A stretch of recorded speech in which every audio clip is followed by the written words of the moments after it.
Greetings and welcome. Let's get right in. This morning I pull up a chart and capture a screenshot.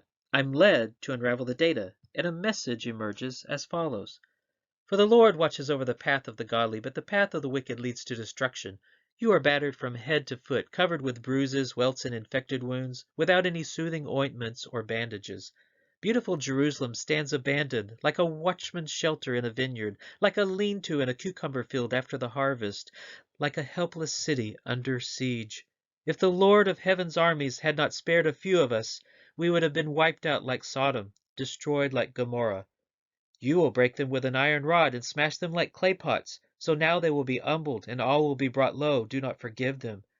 You will destroy those who tell lies. The Lord detests murderers and deceivers.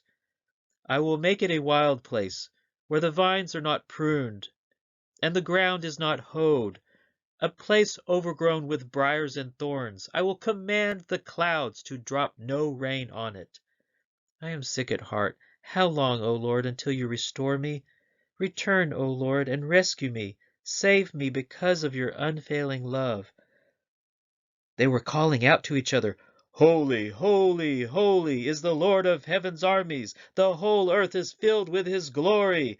Their voices shook the temple to its foundations, and the entire building was filled with smoke. I am worn out and from sobbing. All night I flood my bed with weeping, drenching it with my tears. My vision is blurred by grief. My eyes are worn out because of all my enemies. Then one of the seraphim flew to me with a burning coal he had taken from the altar with a pair of tongs. He touched my lips with it and said, See, this coal has touched your lips. Now your guilt is removed, and your sins are forgiven.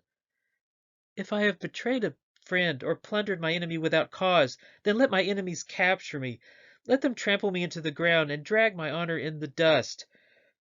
Tell him to stop worrying. Tell him he doesn't need to fear the fierce anger of those two burned out embers, King Rezin of Syria and Pekah son of Remaliah.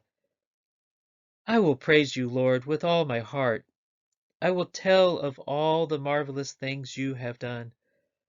Nevertheless, that time of darkness and despair will not go on forever. The land of Zebulun and Naphtali will be humbled, but there will be a time in the future when Galilee of the Gentiles, which lies along the road that runs between the Jordan and the sea, will be filled with glory. The foundations of law and order have collapsed. What can the righteous do? He will delight in obeying the Lord. He will not judge by appearance, nor make a decision based on hearsay.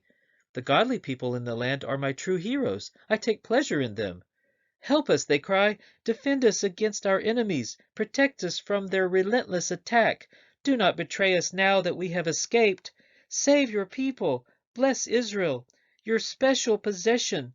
Lead them like a shepherd and carry them in your arms forever. Who does the Lord think we are? They ask. Why does he speak to us like that? Are we little children just recently weaned? Make their path dark and slippery with the angel of the Lord pursuing them. The lame will leap like a deer, and those who cannot speak will sing for joy. Springs will gush forth in the wilderness, and streams will water the wasteland. But you have raised a banner for those who fear you, a rallying point in the face of attack. Look and see, for everyone is coming home. Your sons are coming from distant lands. Your little daughters will be carried home. Our lives are in his hands, and he keeps our feet from stumbling. Would I ever bring this nation to the point of birth and then not deliver it? Asked the Lord. No, I would never keep this nation from being born, says your God. Publish his glorious deeds among the nations. Tell everyone about the amazing things he does. Your people will offer themselves freely on the day of your power, in holy garments. From the womb of the morning, the dew of your youth will be yours. Psalm 66:9 tells us, Our lives are in his hands, and he keeps our feet from stumbling. In Isaiah 66:9, the Lord encourages us. Would I ever bring this nation to the point of birth and then not deliver it? Asked the Lord. No, I would never keep this nation from being born, says your God. Now I encourage you to unravel what God has for you. Thank you for watching, and may the Lord bless you and keep you.